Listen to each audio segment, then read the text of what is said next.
Sejauh ini, dalam pelajaran kita tentang mengapa mempelajari teologi Perjanjian Baru, kita telah melihat bahwa inspirasi dan otoritas Perjanjian Baru mengharuskan kita untuk belajar sebanyak mungkin tentang latar historis kuno dari suatu kitab Perjanjian Baru. Sekarang, kita siap untuk membahas kontinuitas dan diskontinuitas antara zaman kita sekarang dengan zaman Perjanjian Baru.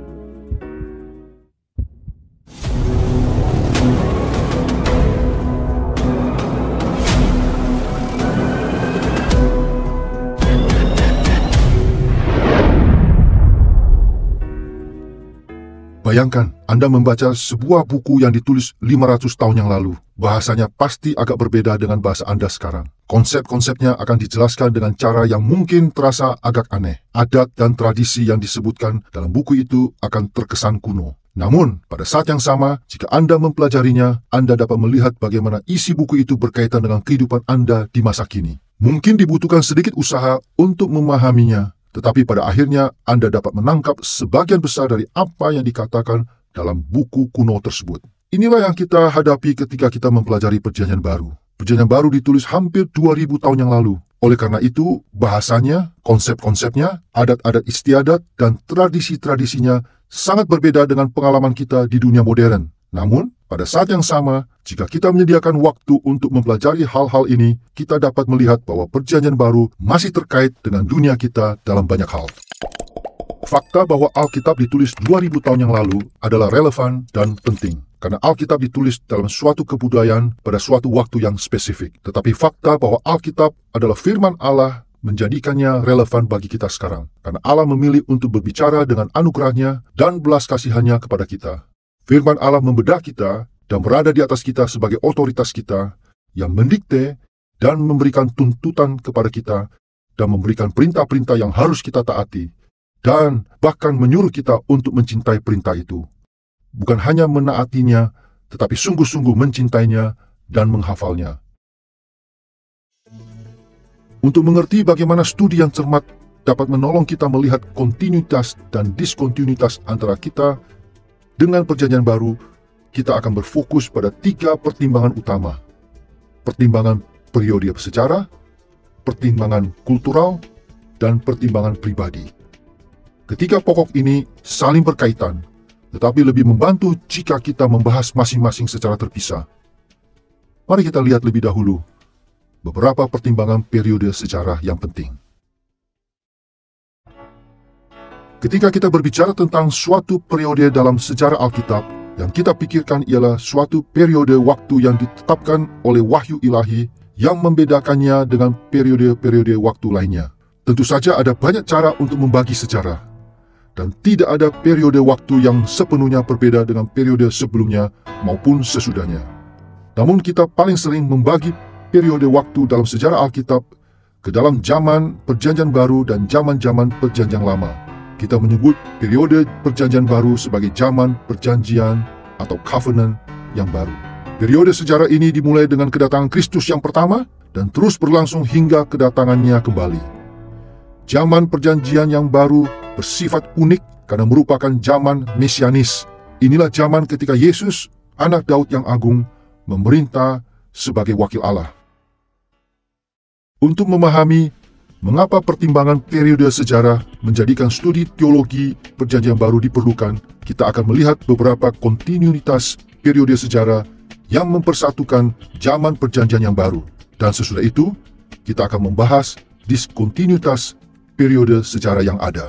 Mari kita lihat dahulu kontinuitasnya. Ada banyak kontinuitas periode sejarah di antara zaman kita sekarang dengan zaman Perjanjian Baru. Salah satu jalan terbaik untuk melihat kaitan-kaitan ini adalah dengan menyadari bahwa orang-orang Kristen dewasa ini melayani Allah yang sama dengan Allah yang dilayani oleh para pengikut Kristus pada abad pertama. Para teolog sistematika tradisional sering menunjukkan bagaimana kitab suci mengajarkan bahwa Allah tidak berubah. Fokus mereka ialah pada sifat-sifat Allah yang tidak berubah, rencananya yang kekal, dan sumpah perjanjiannya dalam ayat-ayat seperti Bilangan pasal 23 ayat 19, Yesaya pasal 46 ayat 10, Yakobus pasal 1 ayat 17. Dan karena kita melayani Allah yang sama yang tidak berubah, maka kita seharusnya mengharapkan adanya banyak persamaan antara apa yang Allah harapkan dari umat-Nya dalam Perjanjian Baru dengan apa yang Ia harapkan dari kita sekarang. Dengarlah perkataan Ibrani pasal 13 ayat 7 dan 8. Ingatlah akan pemimpin-pemimpin kamu yang telah menyampaikan firman Allah kepadamu. Perhatikanlah akhir hidup mereka dan contohlah iman mereka. Yesus Kristus tetap sama, baik kemarin maupun hari ini dan sampai selama-lamanya. Di sini penulis surat Ibrani menganjurkan agar pembacanya memperhatikan akhir hidup para pemimpin mereka dan mencontoh iman mereka. Ia mendukung anjuran ini dengan mengingatkan mereka bahwa Allah tidak berubah ketika ia berkata, Yesus Kristus tetap sama, baik kemarin maupun hari ini dan sampai selama-lamanya. Pembaca surat Ibrani bisa yakin bahwa jika mereka meniru iman para pemimpin mereka dari masa lampau, mereka akan melihat hasil yang sama di zaman mereka sendiri, karena Yesus tidak berubah. Sama seperti para pembaca asli Perjanjian Baru, kita pun hidup pada masa setelah Kristus melalui kematiannya mengadakan pendamaian untuk dosa. Kita telah dibangkitkan bersama Kristus di dalam kebangkitannya, sama seperti orang-orang percaya pada abad pertama. Kita hidup pada masa ketika Roh Allah telah dicurahkan jauh melebihi apa yang telah terjadi dalam Perjanjian Lama. Kita adalah bagian dari tubuh Kristus yang sama, dengan misi yang sama untuk menyebarkan segala sesuatu yang Yesus ajarkan sampai ke ujung bumi. Meskipun ada jarak sejarah yang memisahkan kita dengan zaman Perjanjian Baru, namun pencipta kita yang tidak berubah itu telah menegakkan kontinuitas dari periode sejarah semacam ini sehingga kita dapat menerapkan Perjanjian Baru kepada zaman kita sekarang.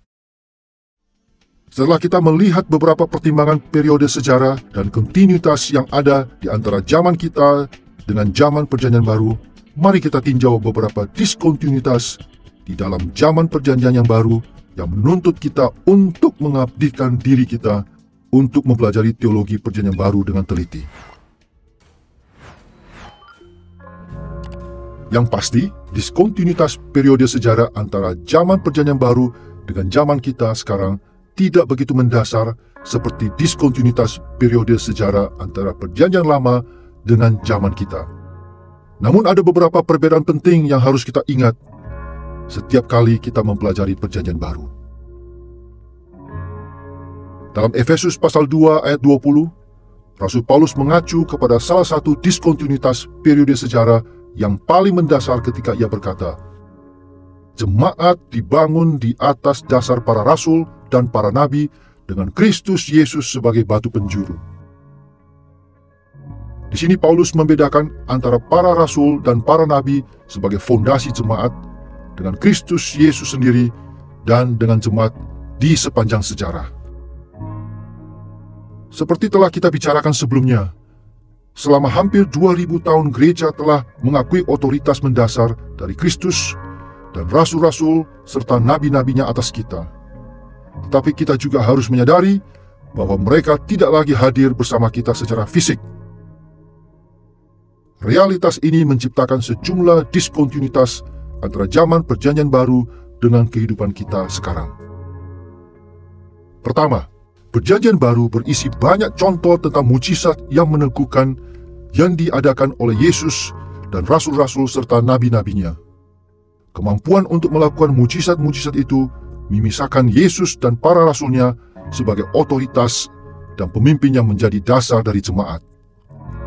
Allah terus bekerja secara supernatural di dalam gereja masa kini, tetapi kita tidak mencari mujizat sebagai cara untuk mengenali otoritas dari para pemimpin gereja yang baru. Sebaliknya, otoritas di dalam gereja pada masa kini dibangun di atas standar Perjanjian Baru. Dan karena alasan ini, kita harus mempelajari dengan sangat cermat bagaimana standar ini diterapkan di zaman kita. Kedua, pada zaman Perjanjian Baru, orang bisa menyampaikan permintaan secara langsung kepada para rasul dan para nabi Kristus. Orang-orang Kristen dapat meminta para rasul dan para nabi untuk memberikan bimbingan dan menjawab pertanyaan mereka. Kita melihat hal ini misalnya dalam cara Paulus merespon permintaan para pengikut Kristus melalui surat-surat seperti 1 dan 2 Korintus maupun Filemon.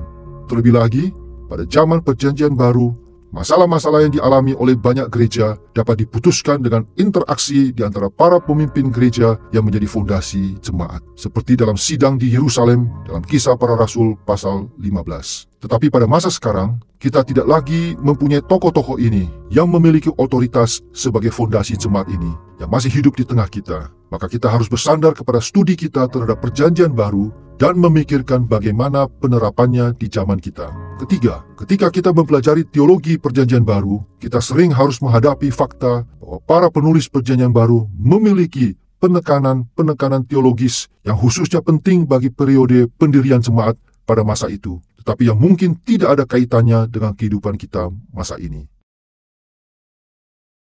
Perjanjian baru ditulis pada masa ketika umat Allah sedang mengalami transisi dari iman perjanjian lama kepada iman perjanjian baru.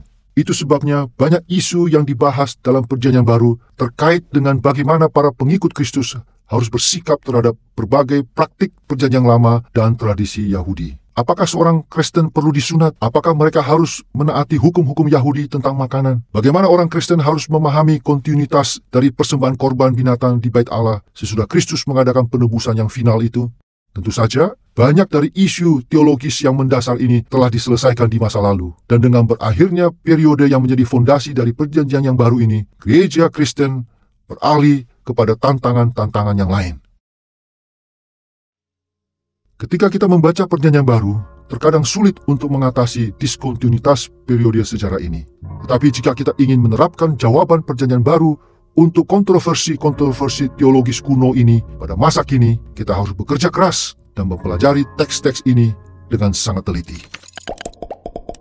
Ketika kita membaca Alkitab, kita harus selalu menempatkannya di dalam konteks aslinya. Ketika kita melakukannya, terkadang kita kurang mengenal beberapa masalah yang mereka gumulkan. Karena begitu berbeda dengan masalah-masalah yang kita gumulkan sekarang. Jadi misalnya, dalam perjanjian lama, semua masalah perjanjian yang terkait dengan Israel hidup di bawah perjanjian yang lama. Dan kemudian dengan adanya kedatangan Kristus, digenapinya perjanjian itu adalah masalah-masalah teologis yang utama yang harus digumulkan oleh gereja. Bagaimana hubungan dari tuntutan perjanjian yang lama? Bagaimana hal itu digenapi di dalam gereja? Bahkan cara kita mengungkapkannya menunjukkan bahwa kita sering tidak berpikir dalam kategori-kategori semacam itu. Sehingga kita harus lebih dahulu berusaha untuk kembali kepada kitab suci, memahaminya dalam dunianya sendiri, dalam konteksnya sendiri, dalam cara penyampaiannya sendiri, memahami bagaimana perjanjian itu berfungsi, bagaimana penggenapan dari perjanjian itu di dalam Kristus, dan kemudian mulai memikirkan dengan tuntas bagaimana semuanya itu kini diaplikasikan kepada kita.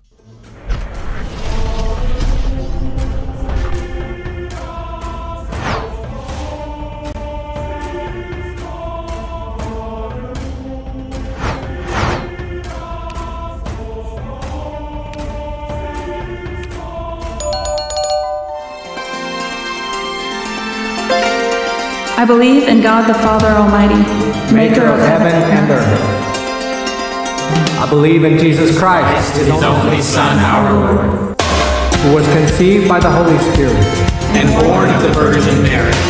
He suffered under Pontius Pilate, was crucified, died, and was buried. He descended into hell. The third day he rose again from the dead. He ascended into heaven and is seated at the right hand of God the Father Almighty. From there he will come to judge the living and the dead. I believe in the Holy Spirit, the Holy Catholic Church, communion of saints, the forgiveness of sins, the resurrection of the body, and the life everlasting. Amen.